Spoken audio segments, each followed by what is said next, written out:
하나님 감사합니다. 우리의 육신이 연약하여 졸음이 오고 또 피곤하고 또 몸이 참 지칩니다. 이런 상황 속에서 우리가 여전히 이렇게 하나님을 바라볼 수 있고 하나님께 찬양할 수 있고 이렇게 예배할 수 있는 것이 얼마나 감사한지 모르겠습니다. 이렇게 졸립고 피곤하다 보니까 정말 주님께서 우리의 힘이 되시고 우리의 모든 것 되심을 진솔하게 고백할 수 있는 것 같습니다. 하나님, 우리의 힘이 되어 주셔서 우리의 모든 것 되어 주셔서 참 감사합니다. 정말 주님이 우리의 전부가 되시고 우리의 참된 소망이심을 우리가 늘 잊지 않고 주님과 함께 주님 붙들며 살아갈 수 있도록 우리 모두를 축복하여 주옵소서. 우리가 오랜 시간 동안 이렇게 찬양하고 기도하고 말씀 보고 이런 시간을 보내고 있습니다. 하나님 기뻐 받아주시고 이것을 통해 우리의 삶이 예배임을, 우리의 삶이 기도임을, 우리의 삶이 찬양임을 우리가 늘 기억하며 살게 하여 주옵소서. 주님 사랑합니다. 감사드리고 예수님의 이름으로 간절히 기도합니다.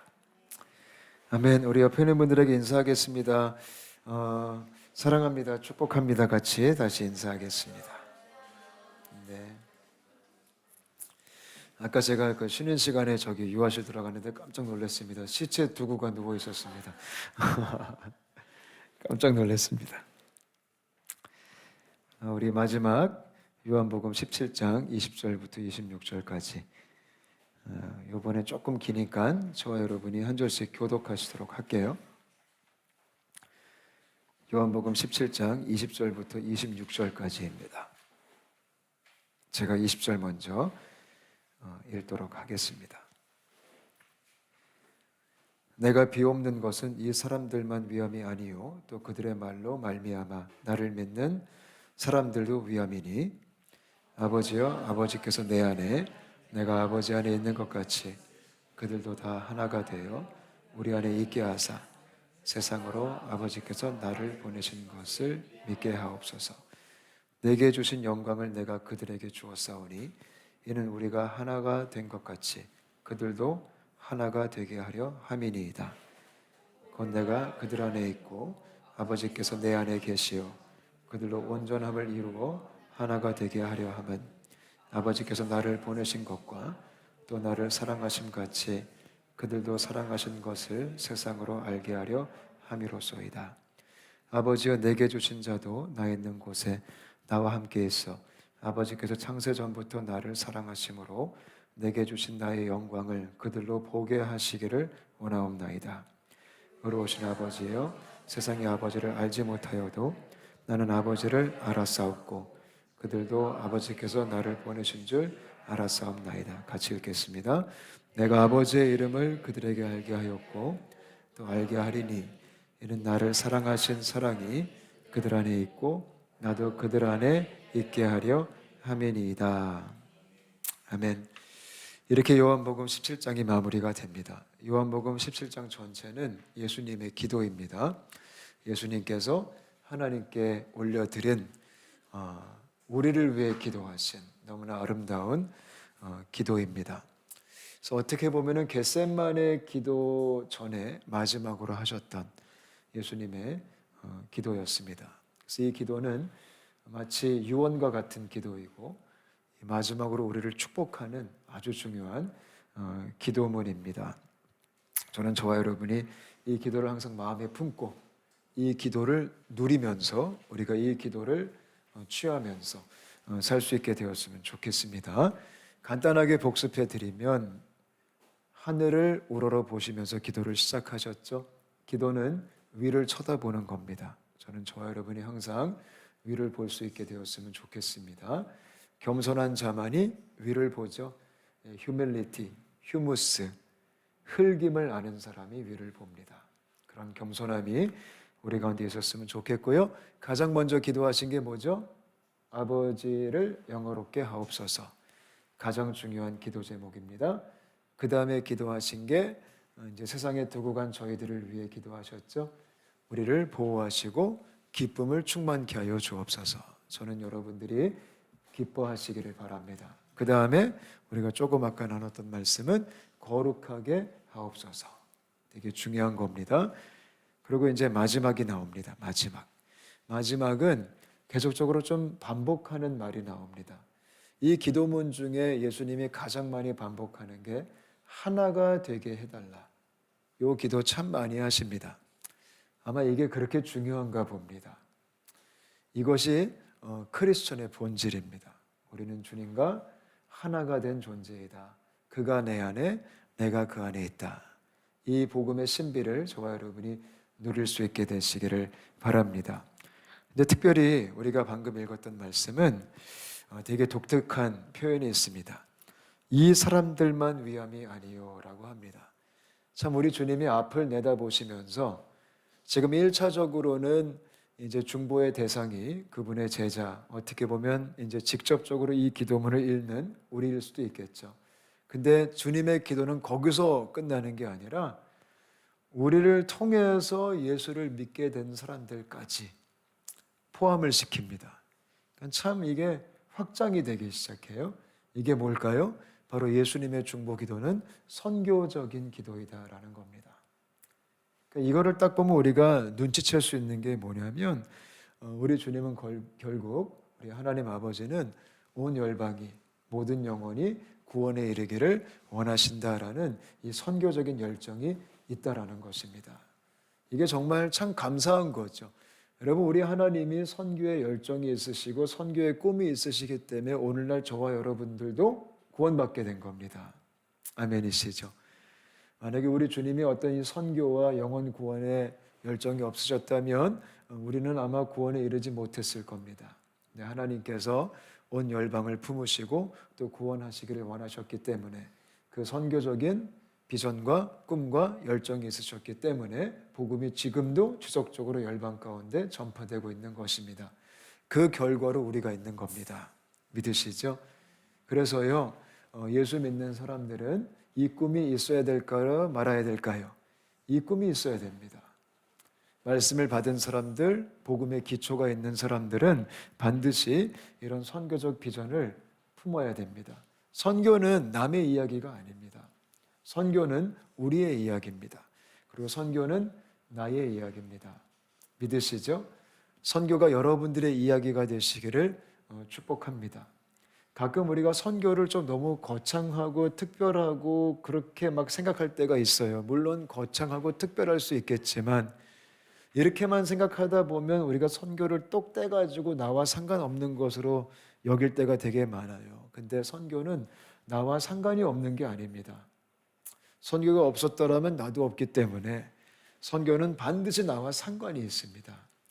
내가 진짜 예수를 믿는 사람이고 내가 구원받은 하나님의 자녀라면 우리는 선교적 마음을 품을 수밖에 없는 것입니다. 이거는 제가 볼 때 아주 자연스러운 겁니다. 그냥 자동적으로 그렇게 돼야 됩니다. 내 안에 정말 예수 생명이 있다면 그리고 내 안에 성령님이 계신다면 선교는 남의 얘기가 아니죠. 저는 우리가 성령님의 역사로 말미암아 이 선교의 열정과 마음과 뜨거움과 불이 있게 되시기를 축복합니다. 가끔 그런 분들 계세요. 성령 충만하고 싶은데 선교는 하기 싫다? 그거는 진짜 신기하신 분입니다. 그거는 그렇게 맞아 떨어질 수가 없어요. 성령을 받았는데 선교는 싫다? 그거는 불가능합니다. 만약에 성령 충만한데 선교에 관심이 없다면 그거는 안성령 충만이고 아마 그 성령님이 정품이 아닐 수도 있어요. 아마 짝퉁일 가능성이 굉장히 높아요. 근데 정품 성령님이 오시면 우리는 선교를 품을 수밖에 없는 거죠. 특히 이제 이렇게 이민교회는 제가 볼 때 우리 다 홍콩에 살잖아요. 그리고 우리가 해외에 있는 교회를 섬기고 그리고 여기서 어쩔 수 없이 외국 생활을 하고 있잖아요. 그래서 이민교회는 하나님께서 더욱더 큰 선교의 사명을 주셨더라고 저는 생각이 됩니다. 할렐루야. 저도 이민교회 출신이잖아요. 저도 제 신앙생활 중에 아주 상당수의 이 부분을 이민교회에서 했거든요. 그리고 저도 1.5세로 자랐기 때문에 저도 피해갈 수 없는 이 주제가 바로 선교라는 주제입니다. 특히 제가 볼 때 여러분들의 죄송하지만 자녀분들도 피해갈 수 없는 아마 하나님이 지금 딱 눈여겨보시는 그런 존재들일 수도 있어요. 왜냐하면 언어도 잘하죠. 또 이제 문화도 익숙해졌죠. 그래서 우리 비전원들이 좀 긴장하셔야 돼요. 우리 해외에 있는 청소년들, 청년들이 정말 긴장하고 있어야 돼요. 왜냐하면 제가 볼 때 우리 하나님이 탁 찍어가지고 아마 지금 째려보고 계실 거예요. 저기 언제쯤 마음을 열려나 이제 이러고 마음을 열기만 하면 그냥 낚아채 가셔겠죠, 우리 주님이. 얼마나 영광스러워요. 우리가 일생 한 번 사는데 일생밖에 아닌데 이생도 아니고 삼생도 아니고 일생인데 그 일생을 우리가 이 선교적 목적을 위해 쓰임 받을 수 있다면 그게 예수님의 기도입니다. 이 사람들을 만을 위함이 아니요 이 사람들을 통해서 예수를 믿게 된 사람들까지 포함하면서 기도가 지금 펼쳐지고 있습니다. 그리고 2번을 보면 뭐라고 기도하신 거예요? 그들이 나를 보내신 것을 믿게 하옵소서. 선교가 뭐죠? 예수님 믿게 되는 게 선교입니다. 그게 선교의 본질과 중심이죠. 선교는 못 사는 나라 가서 도와주는 게 아니에요. 물론 도와줘야겠죠. 선교는 빵만 주는 게 아니에요. 물론 빵도 줘야겠죠. 선교는 학교만 지어주는 게 아니에요. 물론 학교도 지어줘야겠죠.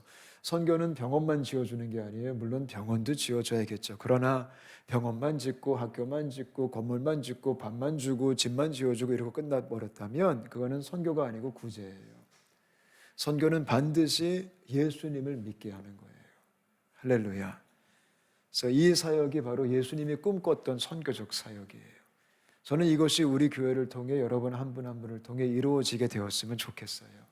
예수님 믿게 되는 역사가 일어났으면 좋겠어요. 여러분 학교 지어주고 건물 지어주고 병원 지어주면 그 지음을 받는 그 구제를 받는 대상들이 좋아할까요? 싫어할까요? 되게 좋아하겠죠. 필요한 거 지어주니까. 그래서 되게 인기가 많아져요. 근데 거기다가 그렇게 인기가 막 올라가고 있는데 갑자기 예수를 전하면 어떻게 될까요? 별로 안 좋아하게 되겠죠. 이게 참 아이러니예요. 그래서 우리는 그런 유혹에 찾아오죠. 좀 이렇게 좋아해 주는 것들만 좀 해주고 싶은 거죠. 우리가 좀 박수를 받는 것들만 좀 해주고 싶은 거죠. 내가 좀 덜 공격받는 것만 해주고 싶은 거죠. 그러나 그거는 선교가 아니에요. 선교는 예수 그리스도의 복음이 증거되는 거예요. 우리 여기 두 분의 선교사님도 계시잖아요. 중국의 어린이들을 품고 계신 얼마나 열심히 교재를 만들고 말씀을 만들어요. 그게 바로 선교예요. 내가 말씀을 받았듯이 그들도 말씀을 받을 수 있도록, 내가 복음을 받았듯이 그들도 복음을 받을 수 있도록 우리 온사랑교회가 그런 교회가 되었으면 좋겠어요.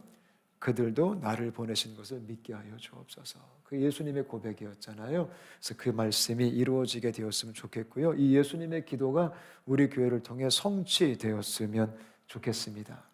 근데 예수를 믿게 하는 목적이 뭘까요? 왜 그렇게 굳이 우리 주님이 예수님을 믿으라고 구원받으라고 왜 하나님의 자녀가 되라고 그렇게 할까요?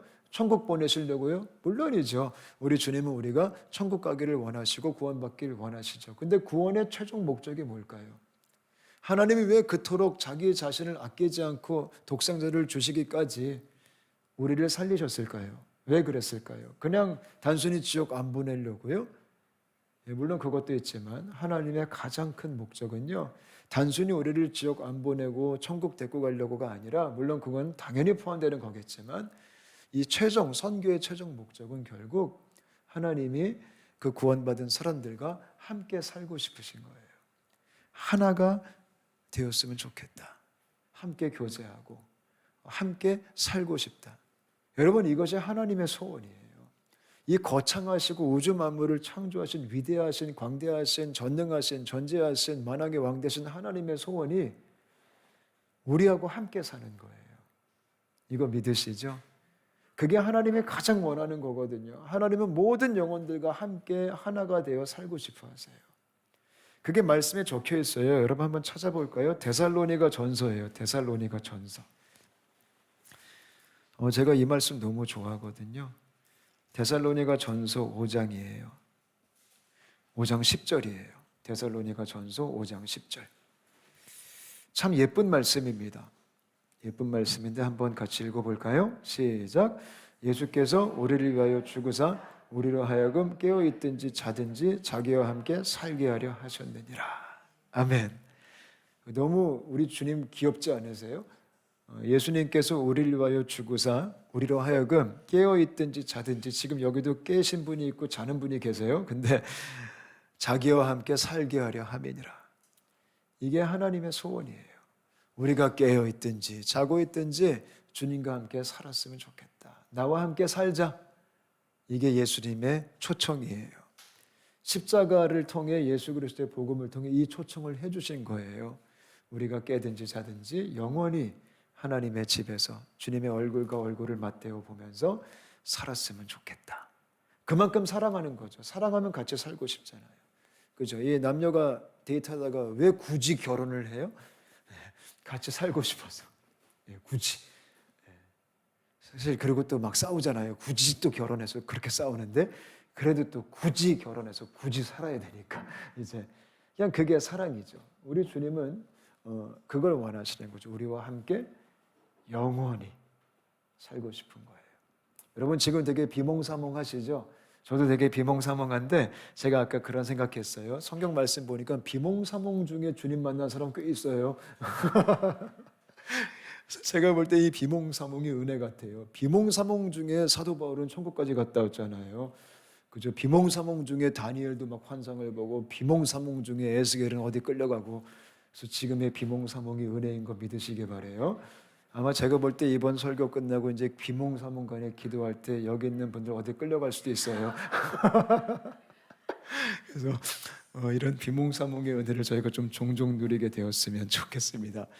Anyway, ultimate purpose, 하나님의 ultimate purpose, 선교의 최종 목적은 함께 살자. 나의 어여쁜 자야 함께 가자. 함께 걷자. 그게 주님의 아주 애틋한 열정이십니다. 그래서 저는 저와 여러분이 주님과 함께 살게 되시길 바라고, 또 나 혼자 사는 게 아니라 남들도 살게 해주는, 남들도 살게 해주는 그런 선교적인 라이프를 살 수 있게 되시기를 바랍니다. 그래서 우리 예수님의 기도는 이런 선교적인 마무리가 있는 거예요. 참 아름답죠. 그런 모습을 저희가 본받게 되기를 바라요. 그렇게 하나가 되기를 원하시는데 하나가 되는 게 뭘까요? 제가 이번에 정리해놨어요. 첫 번째는요, 우리가 예수님과 하나가 됐다. 이게 뭐냐면요, 그분이 우리를 얼마나 사랑하시는지를 알아가는 축복이에요. 그게 하나됨의 축복이에요. 저는 저와 여러분이 하나님이 여러분을 얼마나 극진하게 사랑하시는지 알게 되시기를 바랍니다.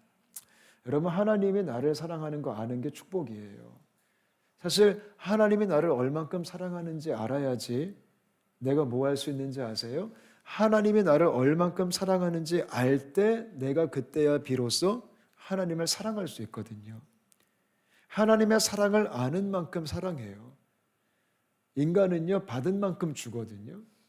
우리가 잘 알듯이 인간 사회를 보더라도, 우리가 자녀의 성장 과정을 보더라도, 우리가 사람들을 좀 비교해 보면 사랑을 받고 자란 자녀와 사랑을 받지 않고 자란 자녀는 차이가 있어요.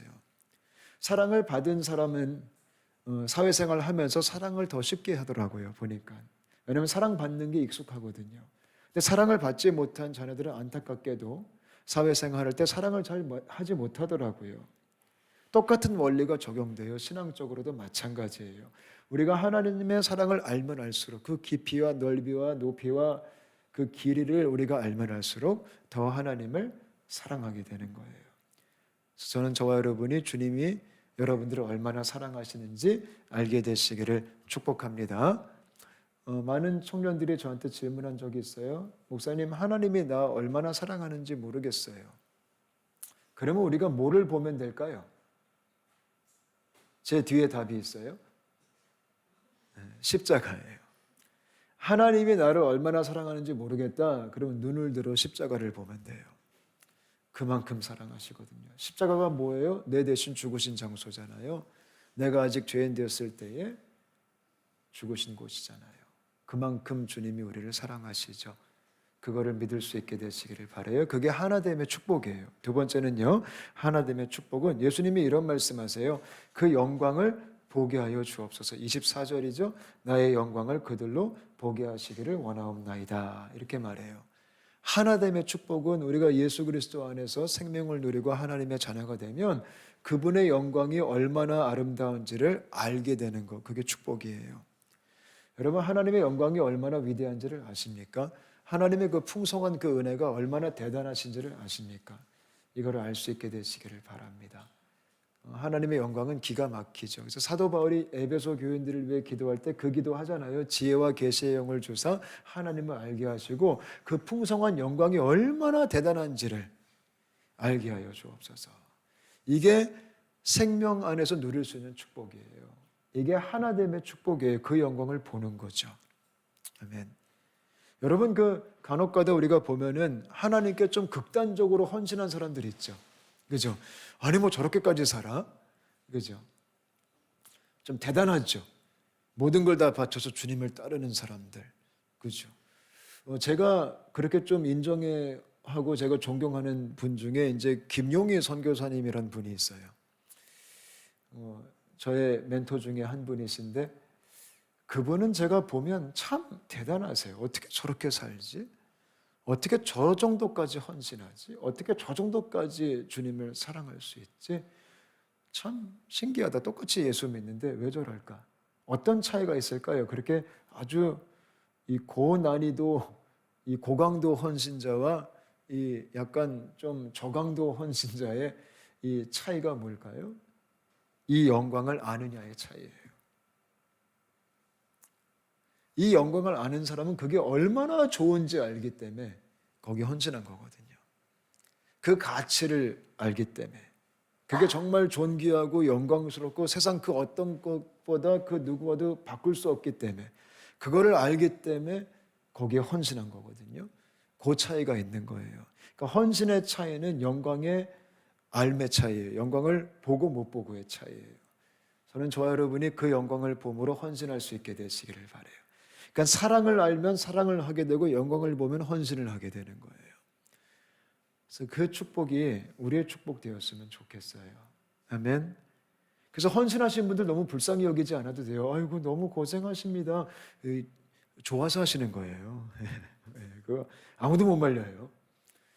그분들 우리가 뭐 대단하십니다 이럴 필요 없어요. 그냥 자발적으로 하시는 거기 때문에. 그래서 그런 자발성이 우리 안에도 있었으면 좋겠어요. 아멘. 우리가 그 영광을 보고 자발적으로 즐거이 헌신한다. 저 그 표현 너무 좋지 않아요? 즐거이 헌신한다. 그게 하나님이 기뻐하는 헌신이에요. 억지로 헌신한다. 물론 기특은 해요. 기특은 한데 약간 좀 깨림직하죠? 진정한 헌신은 즐거이 헌신한다. 즐거이 헌신한 사람들은 어떤 특징이 있을까요? 그 헌신에 대한 자랑을 하지 않아요. 왜냐하면 그 헌신이 당연한 거기 때문에. 아멘. 간혹가다 헌신 자랑하는 분들이 있어요. 내가 이렇게 헌신하고 이렇게 순종하고 막 자랑하시는 분들이 있죠. 그분들은 아직도 그 영광을 잘 모르시는 거예요. 그래서 전 저와 여러분이 이 하나됨의 축복 안에서 그 영광을 봄으로 즐거이 헌신할 수 있게 되시기를 바라요. 마지막으로요. 하나됨의 축복. 아버지와 아들과 아들이 우리와 하나가 되는 것은 결국 아까도 제가 강조했듯이 동행 함께 살아가는 축복이죠. 그래서 그 은혜가 있었으면 좋겠어요. 우리 예수님과 함께 살았으면 좋겠어요. 지금 이렇게 우리가 한 거의 8시간 정도 지금 보내고 있는데 7, 8시간 예수님과 함께 이렇게 지금 보내고 있잖아요. 참 힘든데 좋죠. 그냥 이렇게 사는 게 얼마나 행복해요. 여러분 그런 예배 드려보셨어요? 이 예배 끝나지 않았으면 좋겠다. 그런 예배 드려보신 적 있으세요? 너무 좋다. 여기가 좋사오니. 그 마음이 뭔지 이해할 수 있게 되었으면 좋겠어요. 주님과 함께하는 날마다의 삶이 그런 삶이 되시기를 축복합니다. 그래서 그런 설레이고 기쁘고 벅차고 신나고 행복하고 그게 하나됨의 축복입니다. 그래서 예수 믿는 사람들은 행복한 거예요. 저는 여러분들이 이 세상에서 가장 행복했으면 좋겠어요. 그거를 지금 보여주라는 거예요. 예수님이 그걸 기도하는 거예요. 세상이 알게 하려 함이로소이다. 이렇게 고백하는 거예요. 그러니까 이런 자들이 세상에게 보여주는 거예요. 복음의 축복이 어떤 건지, 복음의 영광이 어떤 건지, 복음의 기쁨이 어떤 건지. 저는 저희 교회가 그걸 보여줄 수 있는 교회가 되었으면 좋겠어요. 그러니까 세상 사람들이 우리를 볼 때 이걸 볼 수 있어야 돼요. 아, 하나님 안에 있으면 행복하구나, 뭔가 있구나. 그거를 우리가 증명할 수 있는 그런 라이프를 살았으면 좋겠습니다. 아멘. 제가 한국에서 체육관 할 때 이게 참 제 기도 제목이었어요. 우리 회원들이 저를 통해 뭔가 있구나를 좀 보게 해 주십시오. 우리 체육관 운영되는 것을 보면서 뭔가 있구나를 좀 경험하게 해 주십시오. 우리 가족의 라이프를 보면서 뭔가 있구나를 좀 경험하게 해 주십시오. 그리고 또 한 가지는 우리 자녀들이 우리 예지와 원행이가 원유리가 부모의 삶을 보면서 뭔가 있구나를 좀 알게 하여 주옵소서. 여러분들을 통해 뭔가 있구나가 좀 이렇게 궁금해지게 되시기를 바라요. 여러분 이웃이 여러분 쳐다볼 때 저 인간하고는 뭔가 있구나 이런 고백을 좀 할 수 있게 되시기를 바라요. 그게 사실 예수님의 기도였어요. 세상으로 알게 해 주십시오. 세상에 보게 해 주십시오. 그래서 크리스천들은 이런 복음의 능력을 보여주는 삶을 살아야 되는 거예요. 예수님께서 이 아름다운 기도를 주 앞에 드리면서 이 기도가 우리의 삶의 진짜가 되었으면 좋겠어요. 그래서 우리가 하나님을 보여주는 삶을 살 수 있게 되시기를 바라요. 여러분, 교회는요, 어떻게 오게 되는 걸까요? 예수님 모르는 사람이 어떻게 하면 교회에 속해질 수 있을까요? 처음에 어떻게 교회에 발을 내디딜까요? 다 사람 보고 오는 거예요. 사람 보고. 우리가 흔히 그런 말 하죠. 에이, 교회는 사람 보고 오는 것이 아니야. 하나님 보고 오는 거지. 되게 그럴싸하죠. 근데 여러분 하나님 보여요? 여러분 하나님 보셨어요? 근데 우리는 꼭 우리도 못 봤는데 남들 보라고 되게 무책임하게. 근데 교회는 철저하게 사람 보고 와요. 특히 하나님 모르는 사람들은 철저하게 우리를 보고 갈까 말까를 결정해요. 예수님이 그 말씀하시는 거예요. 저는 여러분 한 명 한 명을 바라볼 때 사람들이 온 사람 교회 가볼까? 이런 생각이 좀 들었으면 좋겠어요. 아멘. 교회 한번 다녀볼까? 그런 마음이 좀 들었으면 좋겠어요. 네가 믿는 거 나도 한번 믿어볼까? 이런 질문을 좀 들을 수 있게 되시기를 바라요. 네가 믿는 건 죽어도 안 믿을 거야. 이러면 안 돼요. 이러면 안 돼요. 그래서 우리 모두가 우리 온사랑교회가 예수님의 기도처럼 그런 교회가 되기를 바랍니다. 그래서 제가 제 노트에 이렇게 썼어요. Show it to the world. Show it to the world. 우리가 세상에 보여주자. 세상에 보여주자. 복음이 얼마나 위대한지를, 예수 생명이 얼마나 아름다운지를 우리가 마음껏 보여주는 그런 예수께 속한 그런 분들 되시기를 주님의 이름으로 축복합니다. 아멘. 이렇게 요한복음 17장을 마무리를 좀 하겠습니다. 마지막으로 다시 한번 결론으로 당부하는 것은 이 기도가 누가 하신 거라고요? 예수님. 그죠? 누구한테요? 아버지께. 그러면 예수님께서 하신 기도 이미 들으셨겠죠? 그리고 이미 아버지가 응답하셨겠죠?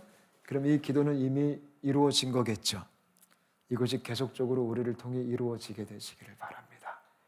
그래서 이거를 우리가 믿음으로 갖고 이제 이렇게 살아가는 은혜가 있었으면 좋겠습니다.